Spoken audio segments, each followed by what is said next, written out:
Welcome back. Well, the holidays are supposed to be joyful, but for a lot of women, it's just exhausting.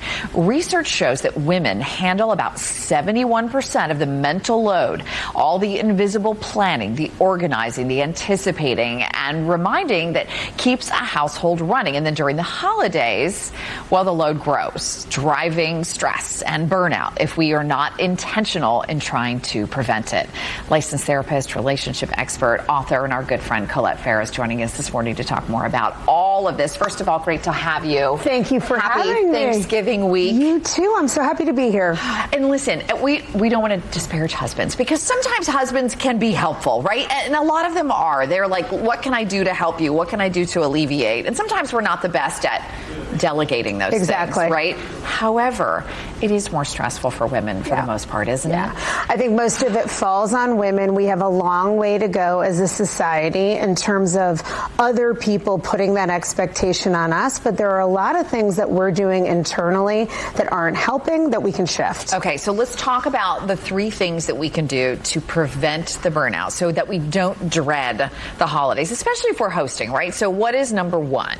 Yeah, so the number 1 thing is let go of perfect and let things be simple. And this is easier than it sounds, but the holidays are really about quality connection with your loved ones, being present, enjoying yourself and your time. That's what people are going to remember. And we can get very hung up on details that nobody cares about really, except for us, because we want to do it all perfectly, whether it's the table setting or managing everybody's mood and feeling like that's on us. That's part of the invisible load.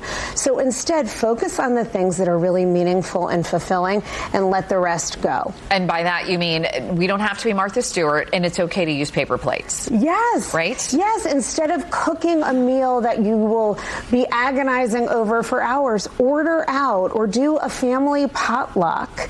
You know, instead of trying to pick the perfect gifts, do a family gift swap. I love that. Okay. Number 2 is protect your bandwidth with clear boundaries. Why is that important? Yes. I mean, every yes takes a lot of energy, and we've got to be very intentional again about what really matters and what's just not that important. I think as women especially, we want to be nice, we want to be helpful, but you don't have to volunteer for everything at school or go to 5 holiday parties.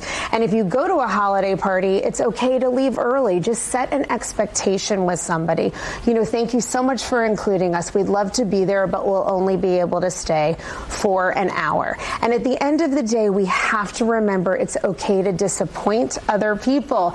Not always so easy, but if you don't disappoint others, you'll end up disappointing yourself. Right. Yes, because we only have so much energy to go around. Yes, I love that. Okay, and then finally, we talked about this a little in the beginning, but you've got to delegate. Yes. Yes. Ask for help and be very intentional in delegating. So this is where it's tricky, and I think as women, we can be a little bit in our own heads. A lot of us have the belief that it's not okay to ask for help, and also everybody is looking to us typically to put on this perfect holiday experience.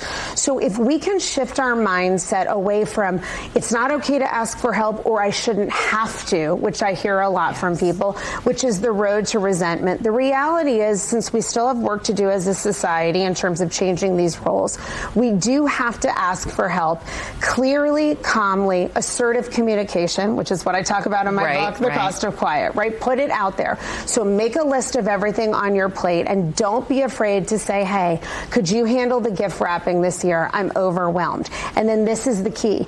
Let it be messy. Let people do things their own way. So a lot of times we as women say, oh, but you're not doing that right, so now I have to do it. No. If the kids do the tree, if you celebrate Christmas, let the tree look terrible. It doesn't matter that much. Nobody's going to remember those details.